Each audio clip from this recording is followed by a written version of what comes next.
जय जय श्री राधे। आशा है आप स्वस्थ और प्रसन्न होंगे। समय समय पर मैं आप सबके मध्य आपकी सेवा के लिए उपस्थित होता हूँ और अपने अध्ययन, अपने अनुभव और मेरे ऊपर प्राप्त गुरुओं की कृपा से जो भी मुझे समझने का अवसर मिला उसकी पद्धति से भारतीय विधा, व्यवस्था, परंपरा, कल्चर, यहाँ के प्रत्येक रीति रिवाजों के पीछे जो एक हिस्टोरिक वैल्यू तो है ही है, पर उसके साथ साथ जो उसकी एक कंटेम्प्रेरी अप्रोच है और वर्तमान अध्ययन प्रणाली के अनुसार जो उसकी रेलेवेंस है, उसको प्रस्तुत करने का मैं प्रयत्न करता हूँ। निश्चित रूप से मैं कोई वैज्ञानिक तो नहीं हूँ, पर हाँ, मेरे साथी कुछ ऐसे रहे और मेरी भी स्वयं की ऐसी जिज्ञासा रही जिसकी वजह से उस क्षेत्र के प्रति मेरी उत्सुकता सदैव सतत बनी रही। तो मैं कोई किसी भी तथ्य का 100% वैज्ञानिक प्रमाण तो प्रस्तुत करने में असक्षम हूँ, पर निश्चित मुझे उसमें आपकी भी सहायता चाहिए और हम आप सब मिलकर के भारतीय व्यवस्थाओं की जो एक बड़ी प्रैक्टिकल और कंटेम्प्रेरी अप्रोच है उसको साबित कर सकते हैं। इसमें वास्तव में मैं अपने गुरुजनों को प्रणाम करना चाहूँगा और उनकी कृपा से मुझे ये जिज्ञासा और दृष्टि मिली जिससे इस प्रकार की खोजबीनों की उत्सुकता। और आनंद की बात तो ये है कि हम भारतीय व्यवस्थाओं की, वैदिक परंपराओं की जितनी मूल में प्रवेश करते जाते हैं वहाँ अलग अलग रहस्यों का उद्घाटन होता चला जाता है। इसलिए इस भूमि पर घटित होने वाली सारी परंपराओं के मध्य में केवल कोई कहानी या इतिहास मात्र नहीं है, वो तो सच्चा है ही है, पर उसके साथ साथ वर्तमान में उसे किए जाने की रेलेवेंस यही है कि वो बहुत सालों पहले घटा इतिहास वर्तमान में भी हमें प्रभावित कर सकता है। और निश्चित रूप से हम उसके प्रति कॉन्शियस नहीं भी हों, पर डेफिनेटली वो हमको उसके प्रति प्रभावित करता है, जिसके साथ मिलकर हम इस बात को प्रमाणित कर सकते हैं कि ये पूरी वैदिक परंपरा is just not a belief system, in fact there is a science behind it. इसका आधार केवल विश्वास नहीं है बल्कि विज्ञान है। इसी श्रृंखला में दीपावली के अगले दिन गिरिराज पूजन का उत्सव किया जाता है। भगवान श्री कृष्ण ने गिरिराज महाराज को 7 दिवस पर्यंत उठाया और सारे वैष्णव मंदिरों में, सारे विश्व भरों में उस दिन गोवर्धन जी की पूजा होती है। कई स्थानों पर उसे बलि बामन प्रसंग से बलि प्रतिपदा के रूप में भी स्वीकार किया जाता है। अमावस्या के अगले दिन शुक्ल पक्ष की वो पहली तिथि पर विशेष वैष्णव मंदिरों में गोवर्धन की पूजा होती है और उसकी परंपरा ये है कि गौ माता के शुद्ध गोबर से गिरिराज महाराज की आकृति बनाई जाती है। मेरे स्वयं के आश्रम में इस उत्सव को संपन्न किया गया और सब जगह किया जाता है। एक बात मैं आपसे कहना चाहता हूँ, ऐसा कहते हैं हिंदू गौ माता में भगवान देखते हैं, निश्चित देखते हैं, पर मैं आपके सामने एक बात रखूं, हमारे यहाँ तो हर जीव, हर अणु में परमात्मा की परिकल्पना है। हमारे यहाँ किसी परंपरा में किसी पशु को श्रेष्ठ माना गया है तो किसी पशु के प्रति हेय दृष्टि भी है।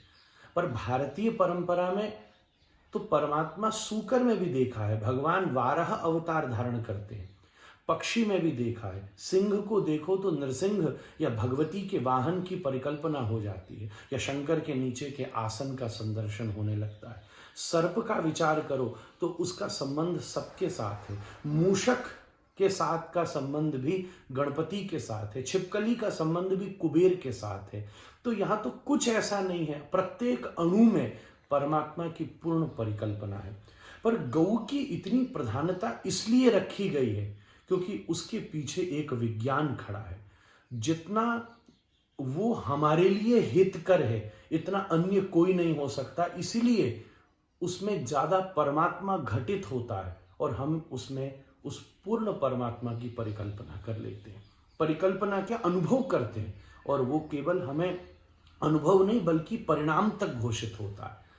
तो आज तो ये साइंटिफिकली प्रूवन है कि जो गैया का गोबर है वो कितना एंटीबैक्टीरियल है। उसमें एक प्रकार से पोटेशियम की मात्रा, नाइट्रोजन की मात्रा बहुत ज़्यादा उपस्थित होती है। तो दीपावली से एक दिन, दीपावली वाले दिन जब हमने दीपों को प्रज्वलित करके अपनी कॉन्शियसनेस को अपलिफ्ट किया और एक सीरीज ऑफ दिया के द्वारा एक इलेक्ट्रोमैग्नेटिक रिफ्लक्स को पैदा किया, जिससे हमारी कॉन्शियसनेस अपलिफ्ट हुई। सच कहूं तो हर रोज धरती से आसमान के तारे देखे जाते हैं, दीपावली वाले दिन आसमान धरती के तारे देखता है, उस दिन पूरी धरती चमत्कृत होती है। ठीक उसके अगले दिन, क्योंकि इतने वायरसेस और इतने बैक्टीरियाज और इतने नेगेटिव माइक्रो ऑर्गेनिज्म को हमने विजय प्राप्त की है, तो उसके फिल्टरेशन के लिए, एक प्रकार से डिटॉक्सिफिकेशन के लिए पंचकर्म ट्रीटमेंट में भी गोबर की पूरी आवश्यकता और प्रयोग होता है। उसकी अपनी स्वतंत्र मेडिसिनल वैल्यू है। आप केवल उसको किसी रूढ़िवादी परंपरा से मत जोड़िए, उसकी अपनी एक मेडिसिनल वैल्यू है। मैं आपको सच बात कहूं तो हमारे यहाँ गऊ की लाहार को इतना श्रेष्ठ नहीं माना गया, बल्कि ऐसा कहते हैं गऊ के मुख से छुपी वस्तु को नहीं खाना चाहिए, क्योंकि वो आपके प्रति विपरीत परिणाम देती है। पर हाँ, गऊ का पृष्ठ भाग पूजनीय है, उसका दुग्ध पूजनीय है, उस पंचगव्य पूजनीय है। तो गऊ से बने गोवर्धन को इस प्रकार हमारी प्रकृति के प्रति वो अनुकूल पड़ता है।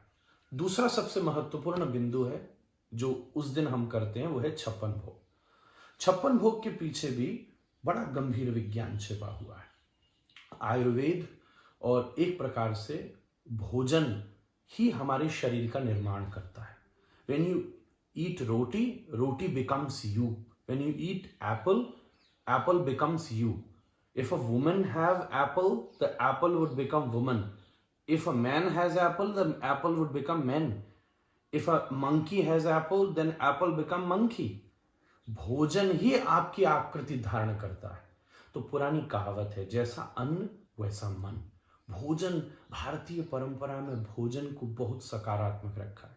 मैं ये बात कहता हूं, अपने यहाँ धर्म की शुरुआत करनी हो तो मंदिर बहुत बाद में बनाइएगा, रसोई से प्रारंभ कीजिए। आहार से धर्म का प्रारंभ हो, फिर वो व्यवहार तक आए और फिर वो आचरण तक पहुंचे। आहार से आचरण तक की यात्रा है धर्म की।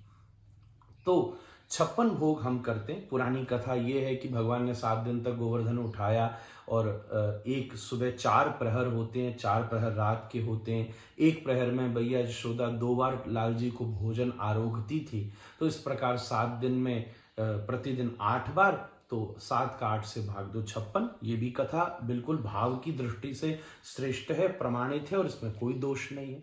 वृंदावन की अगर हम थोड़ी परिवेश में चले जाएं तो जब सप्त रसों को और अष्ट नायिकाओं के साथ संयुक्ति बनती है, कलहंतरिता, अभिसारिता, तो वो भी 56 भोग की व्यवस्था तैयार होती है निकुंजीय दृष्टि से। पर मैं तो यहाँ वैज्ञानिक विश्लेषण के लिए आया हूँ। इस दृष्टि से चर्ब चोष्य लेह भच्च भोज अम्ल तित्त, इस प्रकार सप्त रसों की परिकल्पना रस विज्ञान में की गई है, आयुर्वेद में की गई है। और जैसे एक है कटु, कटु का मतलब कड़वा, रस में एक वस्तु है कड़वी, एक है तिक्त मतलब थोड़ी तीखी। तो प्रत्येक वस्तु से 8-8 प्रकार के भोजन की प्रणाली तैयार होती है। तो हम उस दिन भारतीय परिवेश में प्रत्येक रस से बनने वाले प्रत्येक परिपाक का भगवान को भोग लगाते हैं और हम उसमें से एक एक अंश उस सबको स्वीकार करते हैं। तो एक प्रकार से जैसे छोटे बच्चा जब माँ के गर्भ में होता है तो बड़ी बूढ़ी सलाह देती थी कि उन समय माँ सब कुछ चखे, जिससे उस बच्चे के प्रति उस प्रत्येक भोजन को करने की रुचि जागृत हो, वो उसका डाइजेशन उसके अंदर प्रिपेयर हो सके। अगर आप किसी भोजन को बहुत वर्षों तक ना करो और एकदम से उसे कर लो तो आपके डाइजेशन में गड़बड़ी आ जाएगी।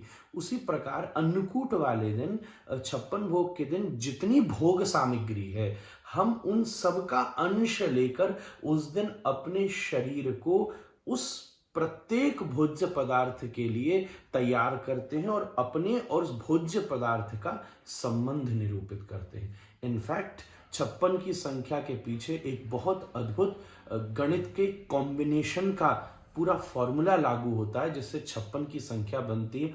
ऐसे मैं बोलूँगा तो समझाना कठिन पड़ेगा। मैं अपने साथियों से कहूँगा, टीम मेंबर से, मैं उन्हें लिख के दूंगा और इस वीडियो की डिस्क्रिप्शन में वो उस फॉर्मूला को अवश्य डालें। मेरी बातें अभी इनमें बहुत सी भी एडिशंस की ज़रूरत हो सकती है। आपके सुझावों का स्वागत है। इसी प्रकार आप इस भारतीय परंपरा के प्रति प्राउड का अनुभव करते रहिए और जीवन को प्रसन्नता से आगे बढ़ाइए। सुरक्षित रहें, स्वस्थ रहें। जय जय श्री राधे।